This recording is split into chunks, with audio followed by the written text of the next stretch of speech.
I paid for his rehab, stood by him through every court date.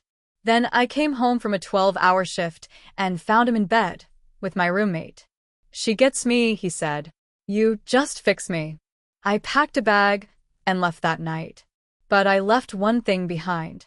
And when they tried to sell it, I'm Derek, 38, from Lexington, Kentucky. I'm not the kind of guy who usually shares stuff like this online. But what happened to me tore a hole in my life. And I've been carrying this weight too long. Last summer, my mom passed away from a stroke. Out of nowhere. She was at home, watching her game shows. Next thing I know, I'm getting a call from my uncle telling me she collapsed in the kitchen. Gone before the ambulance even got there. I was her only child. She raised me by herself. My dad split when I was 3 and never looked back. My mom was everything to me. Worked double shifts at Kroger for most of her life, just so I could go to college. I owe her everything. When she died, I was shattered. I don't say that lightly. I'm not good with crying in front of people, but I was on the floor that day, sobbing. Felt like my chest was getting ripped open. I couldn't breathe. My girlfriend, Ashley, was home when I got the call. She just stood there, frozen. No hug, no, it's gonna be okay. Not even a tissue.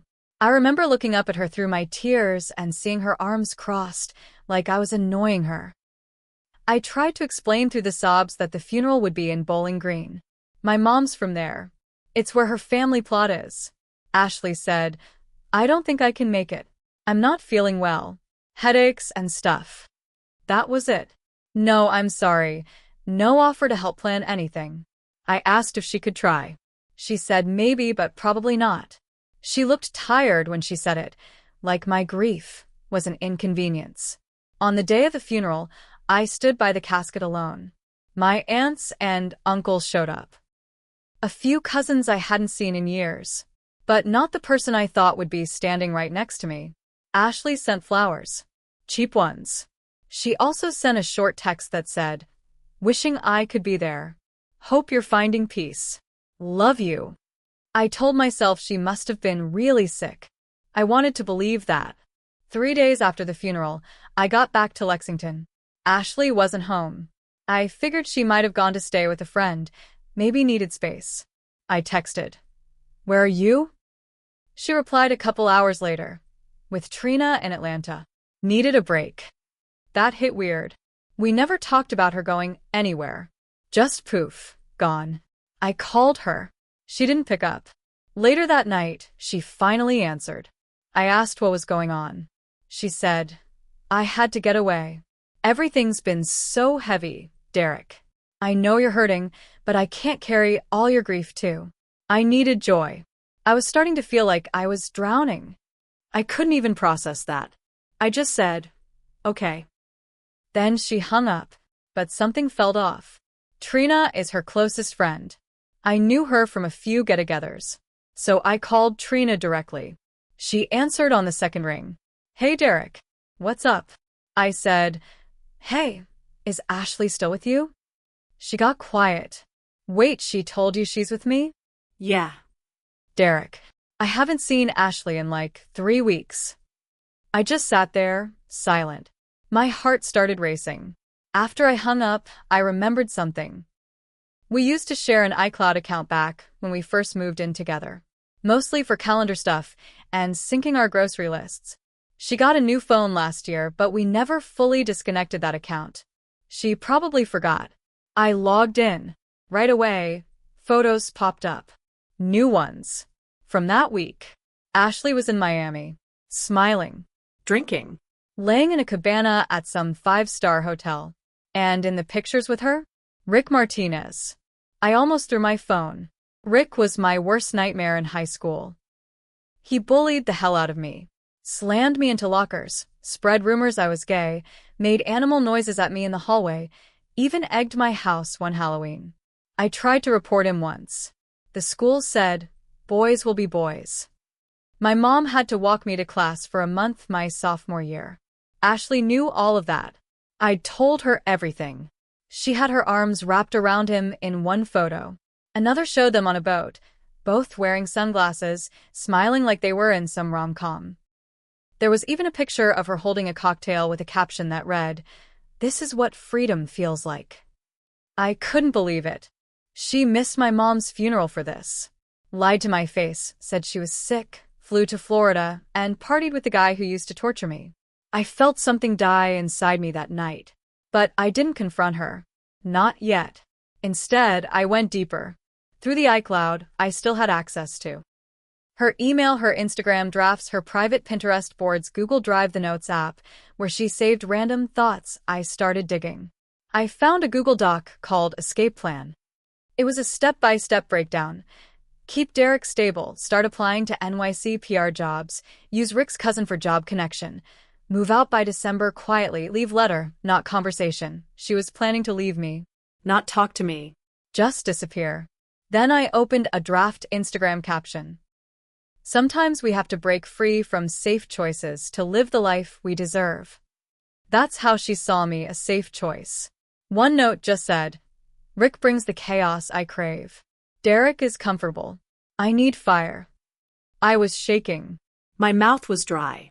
I stared at that screen until 3 a.m., but I didn't message her. I didn't yell. I didn't warn her. I told her, "Thank you for giving me space. I love you. I'll be here when you're ready." She replied, "You're amazing. I miss you." I just needed a break from the sadness. She thought I was weak. That I'd keep waiting for her. That she was smarter than me. She didn't know I was already 5 steps ahead. For the next few weeks, I acted like nothing was wrong. Ashley came back home acting like she had just gone on a spiritual retreat or some healing journey. Gave me a soft hug, kissed my cheek like she was still my girlfriend. Said she was in a better headspace now. I nodded. Told her, "I'm just glad you're feeling better." Inside, I wanted to scream. She kept using words like healing and alignment and energy. But everything she said sounded fake. Her voice was higher. Her eyes avoided mine when she talked. I knew she was acting. She started cooking again, asking if I wanted to go for walks, pretending she wanted to reconnect. I watched her like a hawk. I smiled when she smiled. I said, "I love you" back when she said it first. I even let her plan a weekend trip for us to Asheville in October. The whole time, I kept digging. Every night, when she went to sleep, I logged into her email. I found messages between her and Rick. Some were flirty. Some were cruel. One said, "He still has no clue. It's actually kind of hilarious." Another, "I feel like I'm babysitting a grief zombie. But this'll be over soon." There was a thread where they joked about how boring I am in bed. How safe I was. How Rick woke her up. That one almost made me cry. But I didn't. I just saved everything. Screenshots. Emails. Voice memos she left for herself on notes. Then I made a folder. I called it insurance. I backed it all up in 3 places. Printed some of the worst stuff too, in case I needed hard copies. I wasn't sure yet what I'd do with it. But I knew this. When she left, it wouldn't be on her terms. She had a Zoom interview one day for a PR agency in New York. I knew because I saw the calendar invite in her Gmail. The one Rick's cousin helped set up. I listened from the hallway. She was sweet, funny, full of fake confidence. At the end, I heard her say, "I'll be relocating solo. Yes, single. No loose ends." That hit like a brick.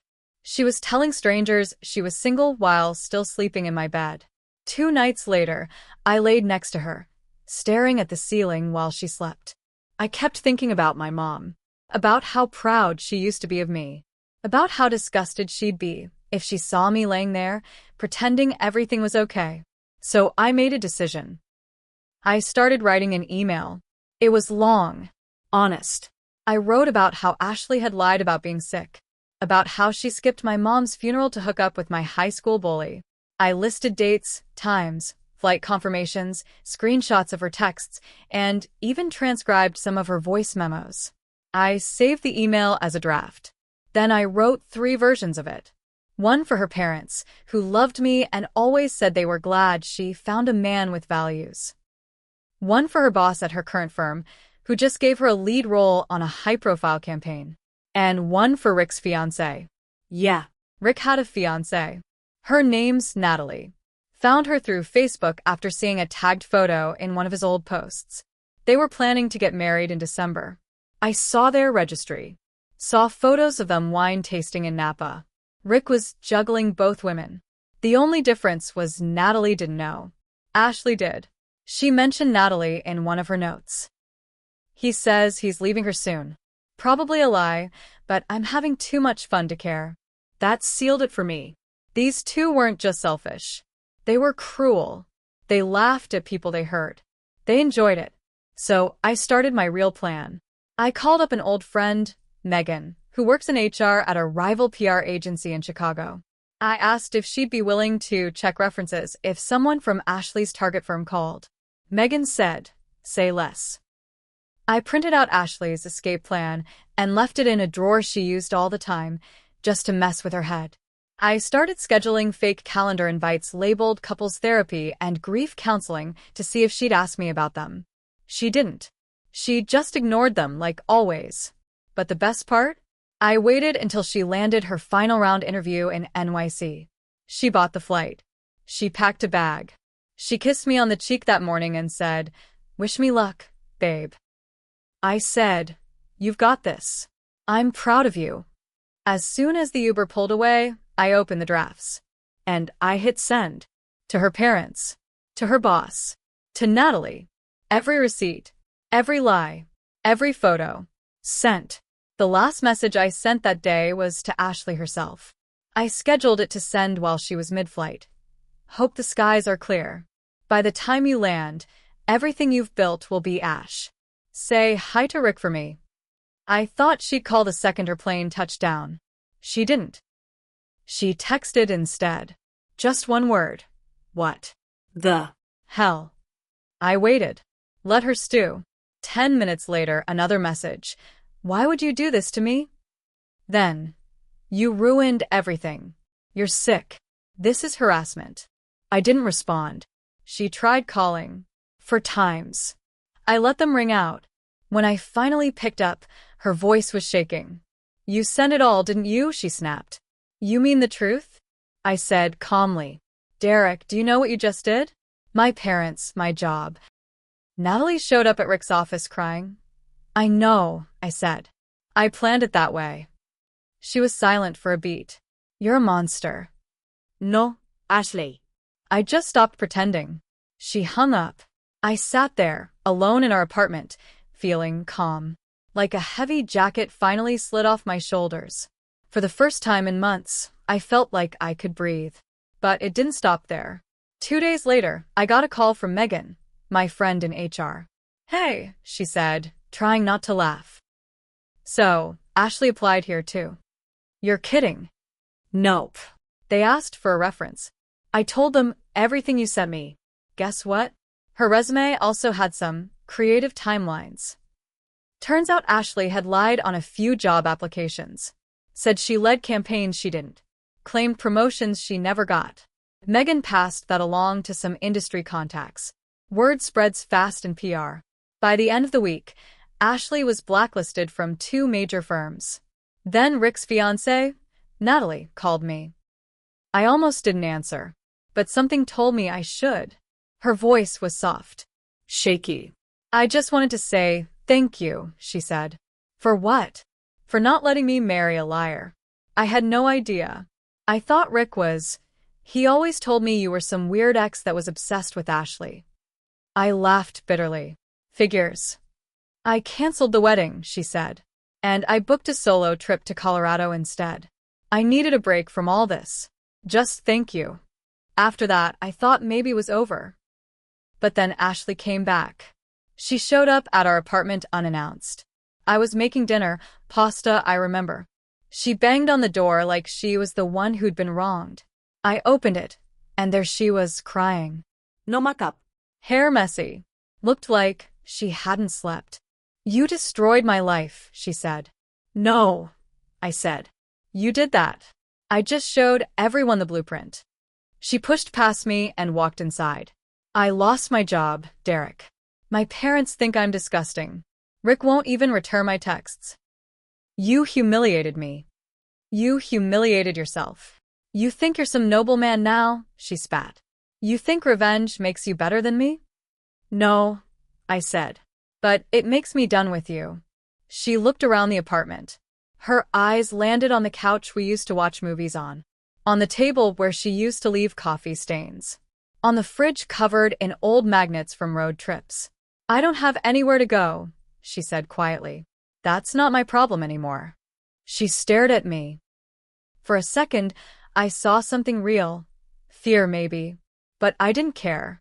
She had months to choose a different path. She chose betrayal. I owed her nothing now. I grabbed her suitcase from the closet. Yes, I had already packed it and set it by the door. She didn't say another word. She left. But it wasn't over. 2 weeks later, I got served. She filed a harassment complaint. Said I accessed her accounts without permission. Said I weaponized private data. Claimed emotional damages and reputational sabotage. That's when I realized Ashley wasn't just cruel. She was dangerous. But I was ready, because she forgot something. The iCloud wasn't just for emails and photos. It had location history, logged devices, app permissions. I had proof she knew I still had access. She never changed passwords, never turned off sharing, never revoked device access. My lawyer, a quiet guy named Steve who worked out of a strip mall office, ate it up. He built a timeline, lined up every receipt, put together a countersuit. Turns out what Ashley didn't realize was she committed fraud on multiple job applications, lied to employers, used fake recommendations, and on one, forged a signature from a past boss. We had emails, text confirmations, and job platform logs. When her lawyers saw all that, they tried to settle. But I wasn't interested in silence. I wanted truth. Out loud. We went to court. Ashley sat across from me, wearing a gray suit that was too big in the shoulders. Her face was pale. She didn't look like the same woman who used to laugh at crime shows in my lap. She looked tired, cornered. Fake. Her lawyer tried everything. They claimed I hacked her accounts, that I was controlling, that I tormented her after a mutual separation.